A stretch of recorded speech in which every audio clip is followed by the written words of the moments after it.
From the very first day of middle school, Emily felt like she didn't belong. It wasn't because she didn't try. She wore the same shoes as the other girls, tied her hair the same way, even practiced smiling in the mirror to look more normal. But it didn't matter. Because there was one thing she couldn't hide, her body. A little rounder than the others, a little slower in gym class. And no matter how kind her voice or how bright her ideas in class were, all anyone ever seemed to see was the extra weight she carried. They called it the extra X. "Hey Emily," one boy smirked as he passed her in the hallway. "You carrying that extra chromosome again?" The kids laughed. Not because it was funny, but because laughing made them feel safe.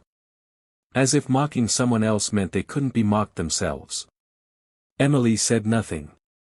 She always said nothing. Instead, she held it in, like breath underwater. She learned how to smile when it hurt, nod when insulted, and laugh at jokes that broke her heart. At lunch, she sat alone. Not because she wanted to, but because every time she tried to join a group, someone would shift away or whisper just loud enough for her to hear. "Here comes the double snack queen," or "better hide your chips." It wasn't about food. Emily didn't eat more than anyone else. Some days, she barely touched her tray. But her body refused to shrink. No matter how much water she drank.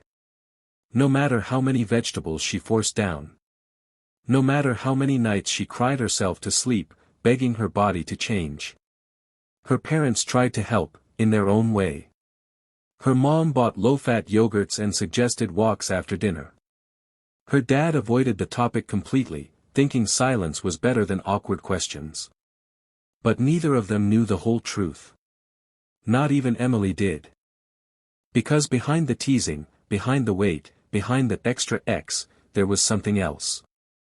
Something deeper. Something hidden. But middle school doesn't wait for explanations. It judges fast, forgives slow, and never forgets. By the end of 7th grade, Emily had become a ghost in her own life. She stopped raising her hand in class. Stopped trying to make friends. She walked with her head down, headphones in, hoodie up. If no one saw her, no one could hurt her. But the world always finds a way to reach you. One Monday morning, during gym class, the teacher blew her whistle and announced a mile run. Groans echoed across the field, but Emily's heart sank. She already knew how this would end. The stopwatch started. The others ran ahead, their laughter bouncing off the bleachers.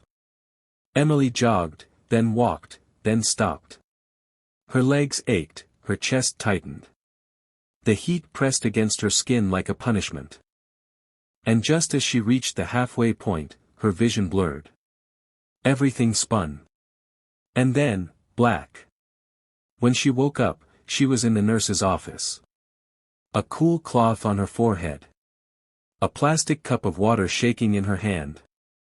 The nurse, Mrs. Jenkins, sat beside her, concern in her eyes. "Sweetheart, has this happened before?" Emily nodded.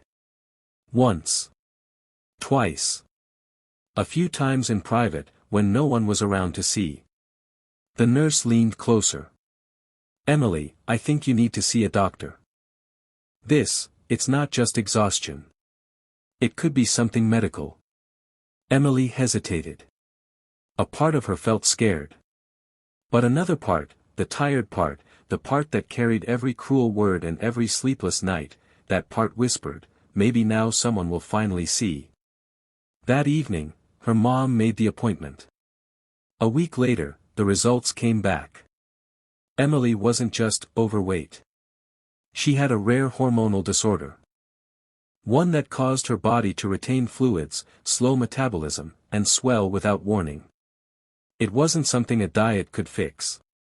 It wasn't because she ate too much or moved too little. It was her biology. Her truth. But no one at school knew yet. Not the kids who mocked her. Not the teachers who ignored the whispers. Not even the principal who once suggested she join mindfulness lunch for emotional eaters. They didn't know. But they would. And when they did, nothing would ever be the same. For the first time in a long time, Emily felt like she had something real to hold on to, a reason. Not an excuse. Not a story to hide behind. A real, medical explanation for what was happening to her body. She sat on the edge of the exam table, legs swinging, her mom holding the diagnosis paperwork like it was some kind of fragile glass. Hypothalamic dysfunction, the doctor had said. It's rare. But it explains everything. The weight gain. The fatigue. The swelling. Even the fainting. Her mom asked all the questions Emily couldn't. How long had she had it? What could they do? Would it ever go away? The doctor answered gently, but honestly. There's no cure. But there are treatments. Medications, therapy, careful monitoring. And, most importantly, understanding. Understanding. That word hung in Emily's mind like a light switch that hadn't been turned on in years. What would understanding have looked like, if it had come earlier?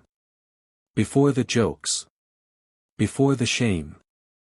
On the ride home, her mom kept one hand on the steering wheel, the other on Emily's knee. Honey, I'm so sorry. We should have seen it. We should have known something was wrong. Emily didn't answer. Not because she blamed her mom, she didn't. But because the silence felt safer than words. She was still learning how to breathe again. That night, as the house slept, Emily opened her laptop. She stared at the blinking cursor in a new email draft. Her fingers hovered, then typed. To Ms. Daniels, school counselor. Subject, something I need to share. She wrote it all. Not in anger, but in truth. About the diagnosis. The symptoms. The bullying. The comments. The loneliness. It took her an hour to hit send. The next day, everything changed. When she arrived at school, Ms. Daniels was waiting by her locker. Emily, she said, gently, thank you for your email. I'm so glad you told me. Do you want to come with me to the office? We can talk in private. Emily followed, her hands trembling.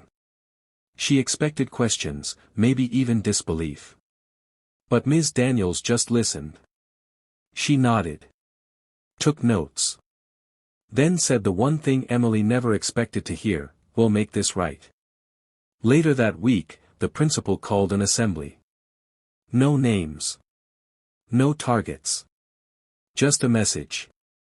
Sometimes we think we understand someone because of what we see on the outside. But the truth is, everyone carries invisible things, pain, fear, illness, family struggles. So from this day on, we will build a school where kindness isn't optional. It's required. The students clapped, some half-heartedly. Others, more thoughtfully. But Emily? She sat in the back, heart pounding. Because she knew something no one else did, that speech, that change, started with her email. With her voice. The next day, everything felt different. Not perfect. Not magical. Just different. In math class, one of the boys who used to mock her dropped his pencil, and when Emily reached to pick it up, he actually said, thanks. At lunch, a girl from science class asked, can I sit here?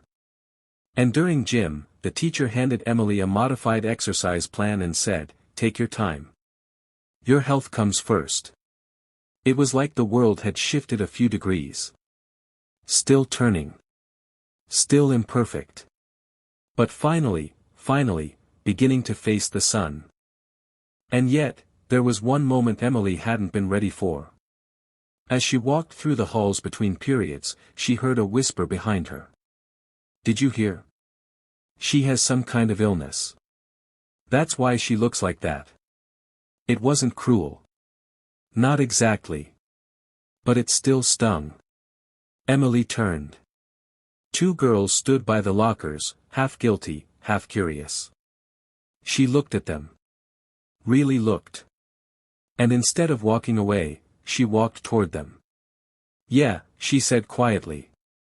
"It's called hypothalamic dysfunction. It's a real condition. I didn't choose it.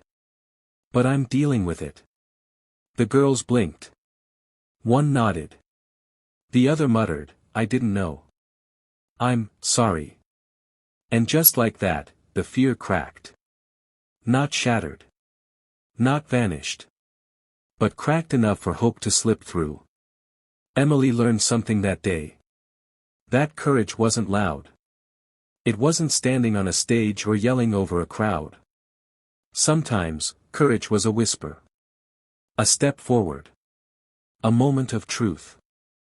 And for the first time, Emily didn't feel like the girl with the extra X.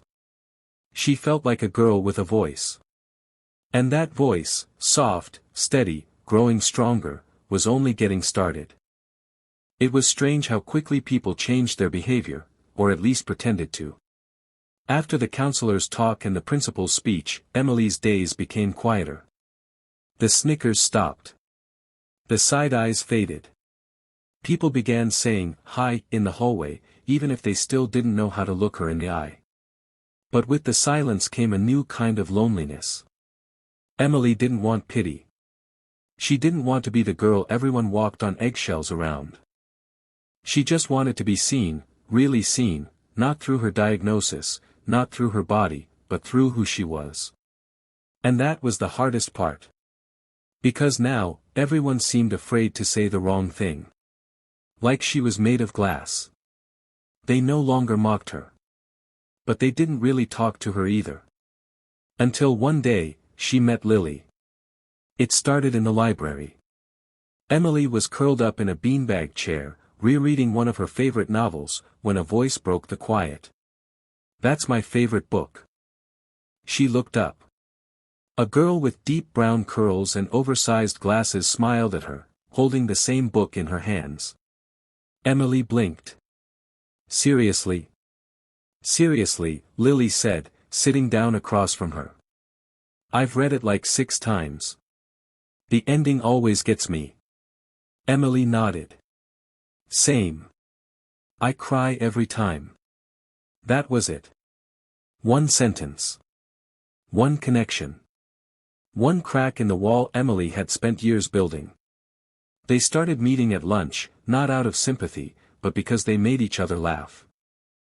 Lily didn't treat Emily like a project or a mystery. She never asked about her condition. She waited until Emily brought it up. And when she did, Lily simply said, "That sucks. But it doesn't change who you are." For the first time, someone said exactly what Emily needed to hear. But not everyone was ready to let go of the past. One afternoon, as Emily opened her locker, a folded note fluttered to the ground. It was small, torn from a notebook. 3 words, scrawled in sharp black ink. "Still the same." Emily froze. Her fingers trembled as she picked it up. Her heart pounded against her ribs. Someone, maybe more than one person, still saw her the way they always had. Not as a girl with a name, or a voice, or a life. Just a target. She stood still for a long time, staring at the note. Then she crumpled it. Not out of anger. Out of exhaustion. She walked to the counselor's office, note in hand. MS. Daniels looked at it quietly, then met Emily's eyes. "Do you want me to investigate?" she asked gently. Emily shook her head. "No. I just needed someone to see it. To know it happened." Ms. Daniels nodded. "That's brave." Emily wasn't sure she felt brave. She just felt tired. But that night, as she told Lily about the note, something shifted. "You know what's wild?" Lily said, brushing cookie crumbs off her shirt. "Whoever wrote that, they're scared. Scared that you didn't break when they tried to break you. Scared that you're still standing." Emily blinked. "You think?" "I know," Lily said. "Because people who feel strong don't need to tear others down. Only the weak hide behind paper notes. Emily smiled. A small one. But real. The next day, she returned to her locker. Inside, taped to the back wall, was a new note. This one, in her handwriting. Bold. Blue. Centered. I'm still me. Just stronger now. She closed the door and walked to class with her head high. Because the whispers hadn't stopped. Not really. But now, they didn't reach her the same way. Now, there were louder voices in her life, kinder ones. And most importantly, her own. Weeks passed. And for the first time in years, Emily didn't dread walking through the school doors. She had Lily now. She had a routine. She had a voice, and she was starting to use it. But healing wasn't a straight line. And the past has a way of testing you when you least expect it. It started with a flyer. Bright red. Taped to every locker. Every hallway corner. Every cafeteria table. Nominate your class stars. An upcoming school assembly. Awards for most talented, best smile, most likely to go viral. Anne. Class clown. Emily rolled her eyes at first. Just another popularity contest. But by third period, the whispers had started. Did you see who's getting nominated for biggest drama queen? Check Instagram. It's already up. Emily felt her stomach twist. By lunch, it was everywhere. A meme. A joke. A screenshot of her standing outside the nurse's office from weeks ago, head down, pale, exhausted. Captioned in bold letters. When the snack line runs out and Emily passes out. She froze. Lily slammed her tray down across from her. It's disgusting, she said, shaking with rage. They think this is funny. Emily couldn't breathe. Not again. She had worked so hard, to rise above it. To speak up. To explain. But it hadn't changed anything. The whispers were just smarter now. Online instead of the hallway. Behind screens instead of to her face. MS. Daniels pulled her into the office the next morning. We've traced the post. We're dealing with it. But that didn't fix the damage. It didn't fix the way people looked at her again, amused, curious, embarrassed. It didn't fix the shame curling in her chest. At home, Emily stared at the wall in silence. Her mom sat beside her, eyes wet. Do you want to transfer schools? She whispered. We'll find another option. You don't have to stay here. But Emily shook her head. No, she said. Her voice was quiet, but steady. If I leave, they win. She didn't sleep that night. She wrote. Rewrote. Deleted. Started again. And by morning, she had a plan. At the school assembly that Friday, the auditorium buzzed with chatter. Rows of students, teachers, laughter echoing through the air. Awards were handed out. Applause followed. Then, right before the closing bell, Principal Harris took the microphone. We have a special request, she said. One of our students asked to say a few words. Please welcome. Emily Clark. The room stilled. Emily stepped onto the stage. Her legs trembled. Her palms sweated. But her voice was clear. Hi. Most of you know who I am. And some of you think you know who I am. She paused. A few phones lifted. Someone giggled in the back. She didn't flinch. A few weeks ago, I fainted during gym. A few months before that, I cried myself to sleep because I thought my body was broken. I've lived with a rare condition most of you didn't even know existed. But that's not the hardest part. She looked across the sea of faces. The hardest part was being laughed at for something I couldn't control.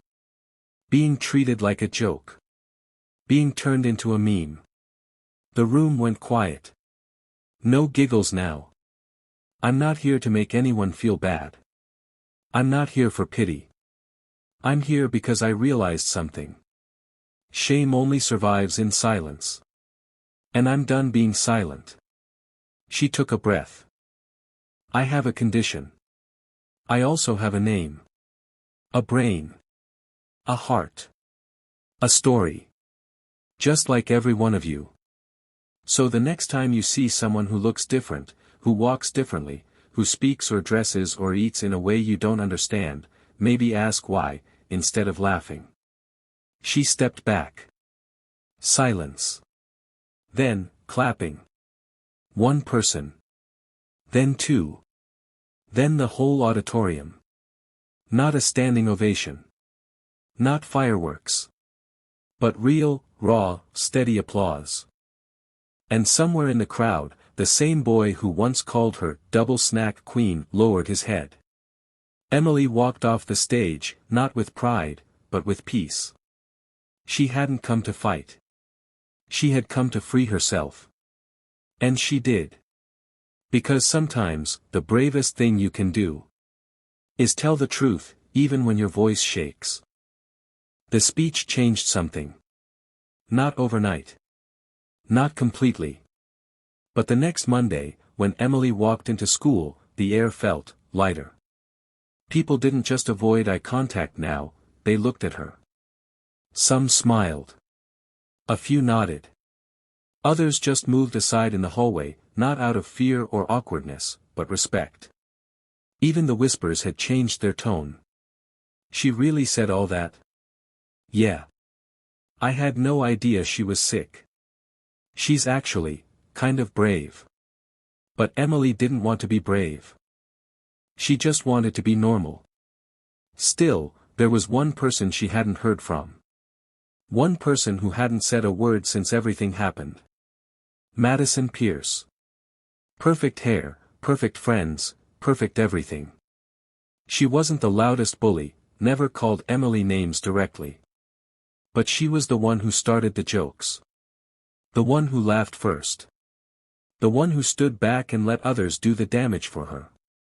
And now, nothing. No apology. No eye contact. Just silence. Until one afternoon. Emily was in the library alone, sorting books for her volunteer hour. The sun filtered in through the tall windows.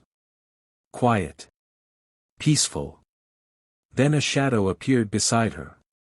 Hey. Emily looked up. Madison. For a moment, neither of them spoke. Then Madison said, "That thing you said. At the assembly. It was good." Emily raised an eyebrow. "Thanks." Awkward pause. Madison shifted her weight. "Look, I didn't know you were sick." Emily shut the book in her hands. "Would it have mattered if I wasn't?" That stopped Madison. "I mean," she fumbled, "you were always just different." Emily sighed. "I wasn't trying to be. You all made me feel like I had to explain myself just to exist." Madison bit her lip.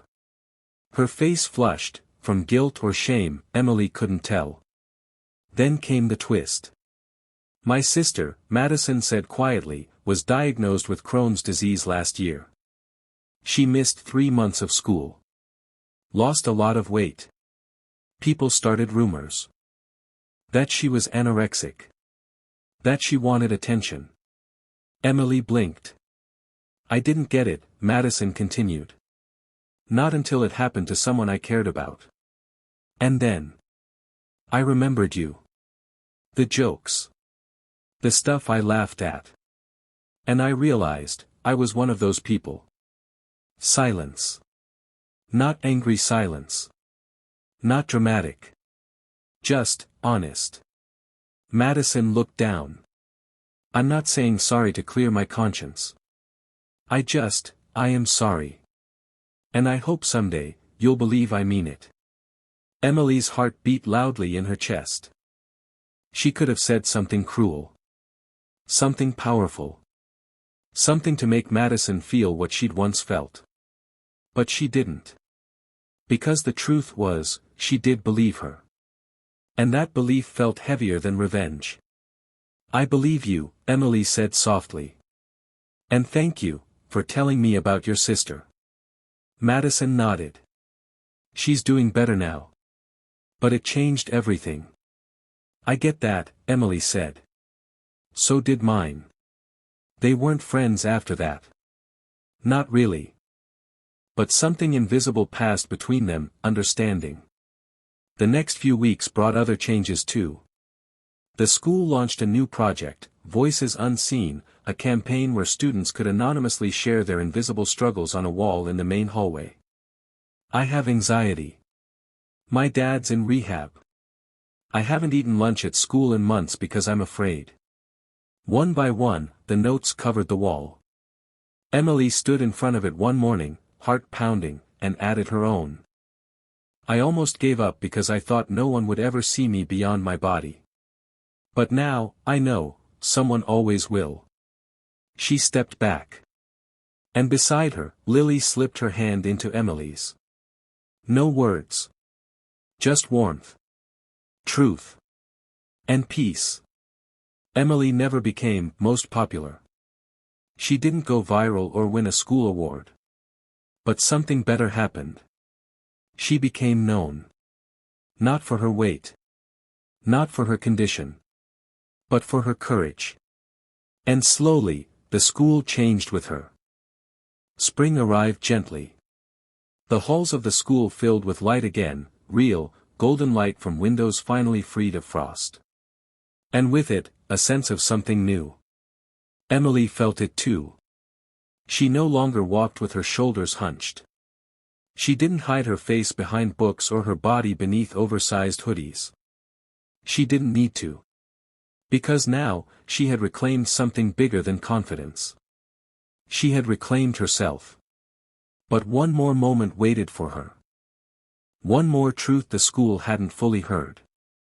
It came on a day like any other, until Ms. Daniels asked Emily to speak again. This time, not at an assembly. But in health class. A group project had launched, Understanding the Unseen. Students were assigned to research chronic conditions and present real stories. Emily's name came up. At first, she hesitated. She had already done so much, spoken, forgiven, endured. But then she realized, this wasn't about repeating the past. It was about making sure it didn't happen again. So, she stood at the front of the classroom, hands steady, eyes calm. "I want to talk to you today," she said, "about something most of you see, but never ask about." She gestured to her body. "For most of my life, I've been treated like I had no discipline. Like I was lazy. Like I was just, big. And for a long time, I believed it." A few students lowered their eyes. "But the truth is, I have a medical condition called hypothalamic dysfunction.